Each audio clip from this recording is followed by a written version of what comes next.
नमस्कार नम्रता. आज रेसिपीमध्ये आपले खूप खूप स्वागत. कधी-कधी अचानक गोड खाण्याची इच्छा झाली किंवा पाहुणे आले, तर पारंपरिक पद्धतीने डाळ शिजवून पुरणपोळी करायला खूपच वेळ लागतो. अशा वेळी इन्स्टंट पुरणपोळी हा एक उत्तम पर्याय आहे. तर आज आपण होळी स्पेशल अगदी झटपट 15 मिनिटात तयार होणारी इन्स्टंट पुरणपोळी पाहणार आहोत.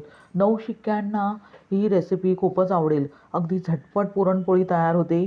शिवाय नेहमीच्या पुरणपोळीपेक्षा फारच चविष्ट ही पुरणपोळी तयार होते.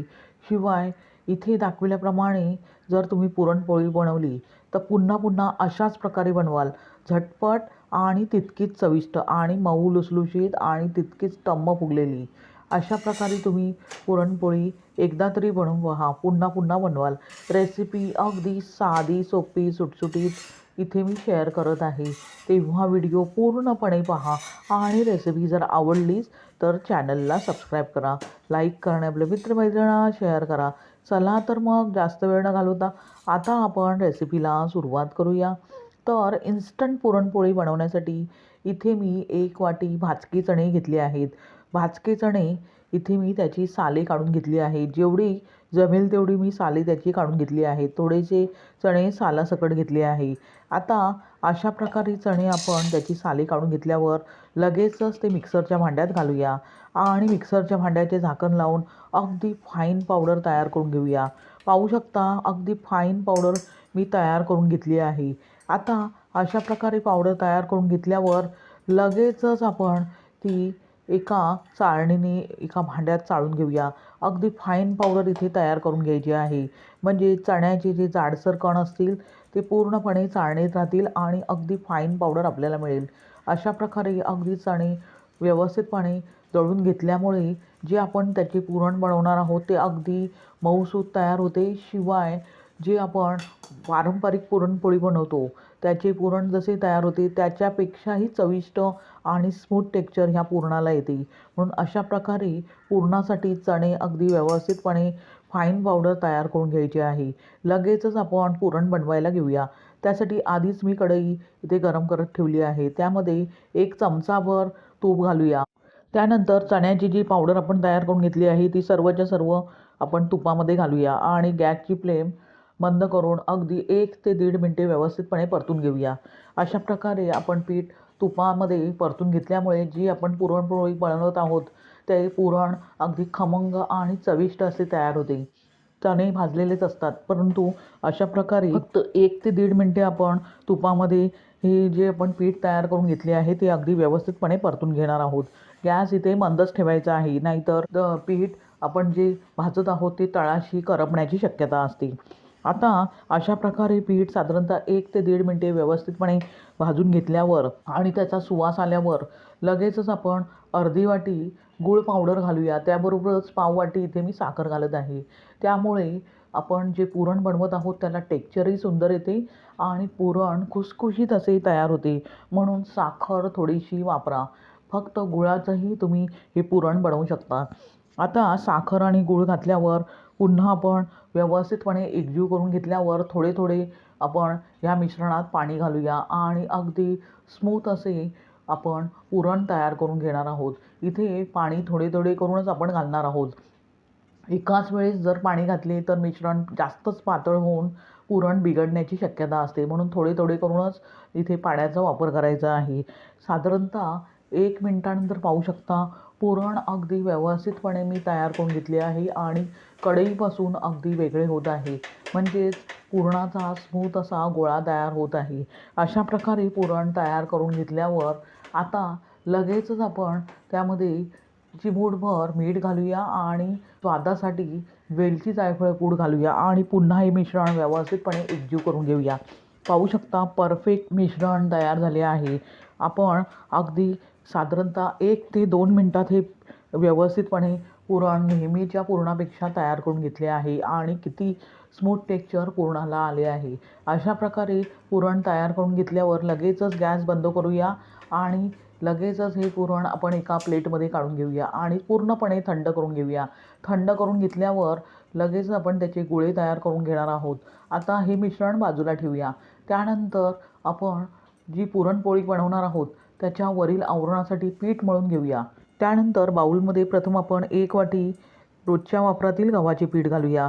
आता त्याचबरोबर आपण पाव वाटी मैदा घालूया आणि चिमूटभर इथे आपण मीठ घालूया आणि हे तिन्ही जिन्नस हाताने व्यवस्थितपणे एकजीव करून घेऊया. त्यानंतर पुरणपोळीला रंग सुरेख असा यावा यासाठी इथे मी चिमूटभर हळदीचा वापर करत आहे. हळद जर घालायची नसेल तर तुम्ही स्किप करू शकता. आता पुन्हा हे जे सुके जिन्नस आहेत ते अशा प्रकारे हाताने व्यवस्थितपणे एकजीव करून घेऊया. आता सर्व जिन्नस व्यवस्थितपणे एकजीव करून घेतल्यावर लगेचच 2 चमचे कडकडीत असे तेलाचे मोहन त्यामध्ये घालूया. त्यामुळे ही जी आपण पुरणपोळी बनवणार आहोत त्यावरील आवरण खुसखुशीत असे थोडेसे तयार होते.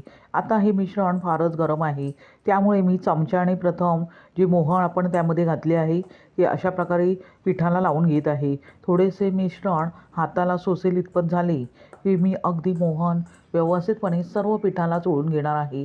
त्यामुळे या पोळ्या अगदी खुसखुशीत आणि चविष्ट अशा तयार होतात. आता अशा प्रकारे मिश्रण थोडेसे कोमट झाल्यावर अगदी व्यवस्थितपणे पिठाला मी चोळून घेतले आहे. आता त्यात आपण गरजेनुसार पाणी घालूया. थोडे थोडे पाणी घालून आपण अगदी मीडियम सॉफ्ट असा गोळा तयार करून घेऊया. कारण पुरणपोळ्याचे जे पीठ असते ते अगदी चपातीच्या पिठापेक्षा थोडेसे मीडियम सॉफ्ट म्हणजेच थोडेसे मऊसर असे असते. म्हणून मी इथे मीडियम सॉफ्ट असा गोळा तयार करून घेत आहे. अशा प्रकारे मीडियम सॉफ्ट असा गोळा तयार करून घेतल्यावर आता भांड्यावर झाकण ठेवूया आणि साधारणतः 5 मिनिटे आपण हे पीठ व्यवस्थितपणे रेस्ट करून घेऊया. आता पीठ रेस्ट होईस्तोवर आपण जे पुरण तयार करून घेतले आहे ते पूर्णपणे थंड करून घेतले आहे. आता त्याचे अशा प्रकारे गोळे तयार करून घेऊया. पाहू शकता किती परफेक्ट पुरण तयार झाले आहे. अजिबात हाताला चिकटत नाही आहे. अशा प्रकारे मीडियम मी गोळा तयार करून घेत आहे. तुम्ही तुमच्या आवडीनुसार मोठे छोटे जसे तुम्हाला हवे आहेत तसे पुरणाचे गोळे तयार करून घेऊ शकता. पाहू शकता एक गोळा मी पुरणाचा तयार करून घेतला आहे. अशाच प्रकारे जे राहिलेले पुरण आहे त्याचे मी अगदी व्यवस्थितपणे गोळे तयार करून घेत आहे. पाहू शकता सर्व पुरणाचे मी गोळे तयार करून घेतले आहेत. आता पीठ रेस्ट झाले की नाही ते पाहूया. पाहू शकता पीठ अगदी व्यवस्थितपणे मी रेस्ट करून घेतले आहे. आता त्यातील मीडियम साईजचा गोळा घेऊन अशा प्रकारे अगदी तळहातावर गोलाकार द्यायचा आहे आणि वाटीसारखा आकार द्यायचा आहे. पाहू शकता परफेक्ट मिश्रण तयार झाले आहे. आता लगेचच मधोमध आपण जो पुरणाचा गोळा तयार करून घेतला होता तो त्या वाटीमध्ये घालूया आणि त्याच्या कडा अगदी व्यवस्थितपणे अशा प्रकारे बंद करून घेतल्यावर तळहातावर दाबून घेऊया. पाहू शकता परफेक्ट आपण पुरणपोळीसाठीचा उंडा तयार करून घेतला आहे. अशाच प्रकारे अजून एक उंडा मी तुम्हाला बनवून दाखविते आहे. त्यासाठी पिठाचा अशा प्रकारे गोळा घेऊन तळहातावर गोलाकार द्यायचा आहे आणि मधोमध आपण वाटीसारखा आकार दिल्यावर लगेचच जे पुरणाचा गोळा तयार करून घेतला आहे तो त्यामध्ये भरून घ्यायचा आहे आणि कडा व्यवस्थितपणे बंद करून तळहातावर दाबून घ्यायचा आहे. पाहू शकता दुसराही उंडा मी अगदी व्यवस्थितपणे तयार करून घेतला आहे. अशाच प्रकारे राहिलेले उंडे मी व्यवस्थितपणे तयार करून घेत आहे. आता लगेचच आपण पुरणपोळी लाटायला घेऊया. त्यासाठी जो आपण उंडा पुरणपोळीसाठी तयार करून घेतला आहे तो अगदी व्यवस्थितपणे पिठात घोळून घेऊया आणि नंतर अशा प्रकारे हलक्या हाताने दाबून घेऊया. म्हणजे जे पुरण आपण त्यामध्ये घातले आहे ते एकसारखे काठोकाठ अगदी पसरले जाते. म्हणून अशा प्रकारे हलक्या हाताने दाबून घेतल्यावर लगेचच आपण पुरणपोळी व्यवस्थितपणे लाटून घेऊया. आता पुरणपोळी लाटून घेतल्यावर इथे मी गॅसवर तवा गरम करत ठेवला आहे. लगेचच त्यावर पुरणपोळी लाटलेली त्यावर घालूया आणि अगदी गॅस प्रथम आपण मंद करूया. पाहू शकता वरून बुडबुडे आले आहेत. आता लगेचच आपण पुरणपोळी पलटून घेऊया. पाहू शकता पुरणपोळी अगदी हलक्या हाताने परतून घेतल्यावर अगदी व्यवस्थितपणे टम्म अशी फुगत आहे. इथे पुरणपोळी फुगत असताना अजिबात झारा किंवा चमचा लावायचा नाही, नाहीतर पुरणपोळी फाटण्याची शक्यता असते. अगदी परफेक्ट काठोकाठ पुरणपोळी फुगली आहे. आता वरून आपण थोडेसे तूप घालूया आणि दोन्ही बाजूने अगदी व्यवस्थितपणे तूप लावून खमंग पुरणपोळी भाजून घेऊया. पाहू शकता किती परफेक्ट काठोकाठ पुरणपोळी फुगली आहे. अशा प्रकारे दोन्ही बाजूने आपण पुरणपोळी व्यवस्थितपणे खमंग भाजून घेतल्यावर मधून फोल्ड करूया आणि एका जाळीवर काढून घेऊया. अशाच प्रकारे ज्या पुरणपोळ्या राहिलेल्या आहेत त्या मी व्यवस्थितपणे तयार करून घेत आहे. अशा प्रकारे तयार झाली बघता क्षणी खावीशी वाटणारी आणि कोणालाही सहजतेने जमेल अशी इन्स्टंट पुरणपोळी. येणाऱ्या होळीला जर तुम्हाला पारंपरिक पद्धतीने पुरणपोळी करायची नसेल तर अशा प्रकारे अगदी झटपट पुरण तयार करून तुम्ही इन्स्टंट पुरणपोळी बनवू शकता आणि त्याचा आस्वाद घेऊ शकता.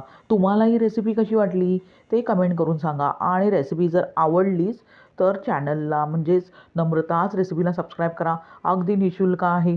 लाईक करा आणि आपल्या मित्रमैत्रिणींना शेअर करा. पुन्हा भेटूया अशाच साध्या सोप्या सुटसुटीत तितक्याच चविष्ट अशा रेसिपीसह. धन्यवाद. श्री स्वामी समर्थ.